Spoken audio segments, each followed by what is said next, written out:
എന്റെ പ്രിയപ്പെട്ടവരെ, പെട്ടെന്ന് മനസ്സിലാകുന്ന ഒരു ഉദാഹരണം പറഞ്ഞാൽ, 18 വയസ്സുള്ള ഒരു പെൺകുട്ടി അമുസ്ലിമായ ഒരു ചെറുപ്പക്കാരനുമായി പ്രണയമാവുകയാണ്. പ്രണയം തലയ്ക്ക് പിടിക്കുകയാണ്. അവസാനം അവന്റെ കൂടെ ഇറങ്ങിപ്പോവുകയാണ്.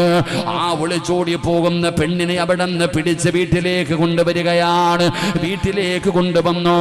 പെട്ടെന്നുള്ള ദേശത്തിൽ പടച്ചവനെ കൂടപ്പറപ്പുകളാ പൊന്നുമോളെ തല്ലുമ്പോ 10 മാസം ഗർഭം ചുമന്ന് മരണവേദനയുടെ വേദനയെന്നത് പ്രസവിച്ച മാതാവ് ഓടിച്ചെല്ലുകയാണ്. തന്റെ പൊന്നാരമകളെ കെട്ടിപ്പിടിച്ച് കരഞ്ഞുകൊണ്ട് പറയുന്നു, എന്റെ പൊന്നുമോളെ തൊട്ടുപോകരുത്. ആ മാതാവ് തന്റെ 18 വയസ്സുകാരിയായ മകളുടെ കൈ പിടിച്ചിട്ട് പൊട്ടിക്കരഞ്ഞുകൊണ്ട് പറയുന്നു, മോളെ